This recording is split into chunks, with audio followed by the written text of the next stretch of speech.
First and foremost, thank you to everybody who has come to witness the righting of this historical injustice that was served upon us as members of the Nation of Islam. Secondly, or firstly, I would like to thank the Honorable Minister Louis Farrakhan for guiding me and authorizing me to pursue this case on behalf of the Nation of Islam. Secondly, I would like to thank all of our legal team.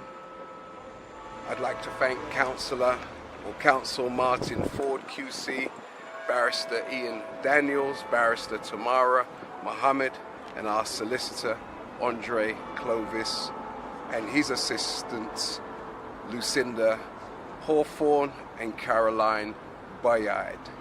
Today we received a declaration from the Honorable Judge Lord Justice Garnham pertaining to the fact that Lambeth Council and the Metropolitan Police have admitted to acting improperly in regards to the breaching of the human rights of the members of the Nation of Islam and others by prohibiting us from hearing a historic live message from the Honorable Minister Louis Farrakhan, and also prohibiting myself as a British citizen and other members of the Nation of Islam and other speakers August the 5th, 2017. Lambeth Council's egregious policy was enforced by the Metropolitan Police, who was of the mind that it was acceptable to try to determine who we as black people of African descent should listen to.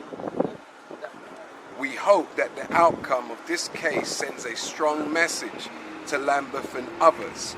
You will never again be able to tell us, the black community, who we can or cannot listen to without being fought ferociously. We will fight you 24 hours of 23 hours, 56 minutes and 46 seconds of every day, 7 days a week. We will fight you if you try to impose upon us your restrictions and control what goes into our ears. We will not accept that. We preserve our dignity. We will use every penny that we have to preserve our dignity and our sovereign right of freedom of speech and freedom of expression. For the record, we are no longer, or we are not the property of Lambeth or the Metropolitan Police. We are no longer the property of Mr. Henry Tate, whose wealth was derived from sugar plantations in the Caribbean, who still enjoys being prominently displayed in Windrush Square, in Brixton, in Lambeth. We are here to further prove we are no longer the property of the UK's longest serving Prime Minister, William Gladstone, who owned thousands of our ancestors whom he referred to as slaves during the 2-decade reign as Prime Minister. And for those of you who don't know, a slave is a person whose freedom and authority is ruled over by another, and whose sphere of movement is limited according to the wishes of his master. That Lambeth Council tried to enforce and impose upon us August the 5th, 2017. We have asked for nothing other than to be treated fairly. All we desire and have desired is freedom, justice, and equality.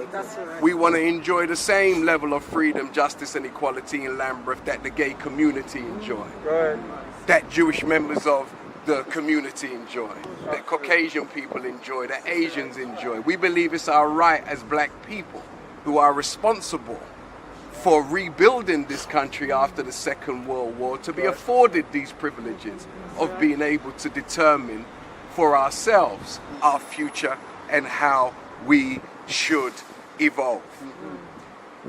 And in the words of William Gladstone, he is the one who is famous for coining the phrase, justice delayed is justice denied. Unfortunately, the question that must be raised is, why did it take almost 4 years to settle this case, costing the taxpayers over £1 million, even though we are willing, or were willing, to sit at the table with Lambeth Council before embarking upon this litigation. They refused to sit with us, which forced us to have to take legal action. It is clear both parties, August the 5th, 2017, sought to divide the black community. We joined ranks with other members of our community to bring forth healing amongst ourselves. Not to beg the government or Lambeth for anything, but to self-repair by first putting our differences aside and working together to give an example to our brothers and sisters throughout this country and throughout the world. As black people, we are generally criticized and accused of not taking responsibility for our community. However, when we seek to take responsibility, we are shut down and our basic human rights are breached. Going forward, we want the black community to be left alone to direct the narrative in regards to reparations and how best to pursue what is owed to us, which will be based upon freedom, justice, and equality. Moving forward, and in my conclusion, Lambeth Council and the Metropolitan Police sought to humiliate us publicly, and it would be a measure of their sincerity if they could each apologize publicly to the black community for their transgressions. And as their transgression was in public, the apology should be in public. We, the claimants, are encouraged and accept the invitation offered by Lambeth Council to meet with them to discuss how we can work together positively for the benefit of our community. We are optimistic that Lambeth Council will permit us the use of Kennington Park this year so that we may celebrate AIDA 2021, so that we may hear a live broadcast from the Honorable Minister Louis Farrakhan, so that these historic wrongs can be righted. Freedom, justice, and equality must be the premise on which our future relations with Lambeth and others are based upon. Thank you, and God be the glory. To God be the glory. Thank you.